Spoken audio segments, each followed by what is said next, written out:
Thank you. I rise in support of the comments of my colleagues, but also to point out a couple of details.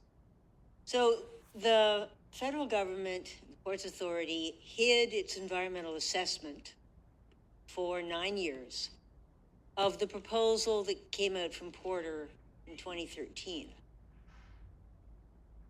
But and I don't know if any of you have had a chance to look at that environmental assessment, but what it shows is that the impact on downtown Toronto would be enormously worse than they analyzed. It's completely different from the impact in Etobicoke, which is serious for sure.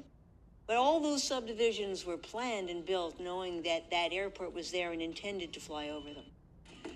The environmental assessment that was done in finished in 2017 about the island airport, first of all, assumed that there were very few people around. Because if you remember, in 2017, there were very few people around. The waterfront in Toronto was mostly post-industrial. So they didn't take into account the impacts of any of those people. They didn't take into account, because it hadn't happened, the billions of dollars that have been spent in revitalizing the waterfront. They studied one thing only. They studied an extension of the runway. But they didn't study everything else that would have to happen to be squeezing a giant airport into a totally unsuitable space.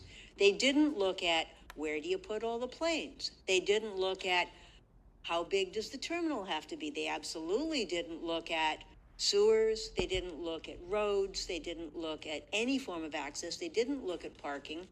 They didn't look at the impact on the lighting that would have to happen, the approaches. They looked at a tiny corner of the problem in what is now a completely unrealistic setting, and they assumed no increase in the number of flights. In fact, they assumed a decrease in the number of flights. And even after that, they said, there's a lot of really big problems here. So one of the very large problems that would occur is for the water quality of the inner harbor. The inner harbor gets a lot of impacts. We still have dozens of combined sewers in this city that, when there's extreme weather, which is increasingly common, dumps every kind of unimaginable filth into our inner harbor. And the only reason it doesn't stink to high heaven and have dead fish floating on it is because the water gets flushed through the two gaps. And expanding the runway would block a lot of that flow. So you're talking about the inner harbor not only being impossible for small boats because of jet blast, but being stagnant and stinking because the water flow has been cut off. There is nothing that the people living, working, wanting to visit, but dependent on tourism could do about that, because physics are physics. So we have a situation where, I thought the Matt Elliott's, or one of the writers' metaphor, it's like an aircraft carrier.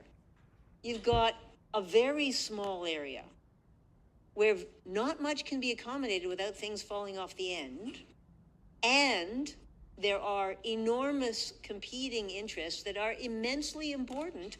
And yes, noise is important, but it's not just noise.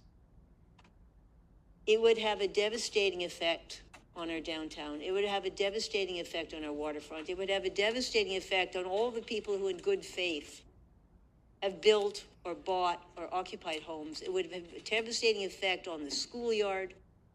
It would have a devastating effect on traffic.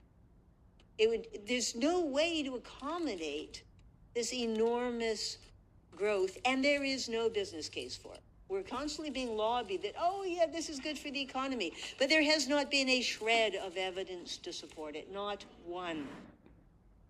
It would cost so much. We're already talking about one of the highest cost airports. It only supports, comparatively short haul flights. even with a longer runway, it would be comparatively short-haul flights. And the number of flights to the United States, which is the only short-haul country nearby here, is going down because we have a terrible neighbor now. 5 seconds. So this would be a disaster. Thank you to everyone who spoke up. Our premier doesn't listen. The people of Toronto deserve and got to say.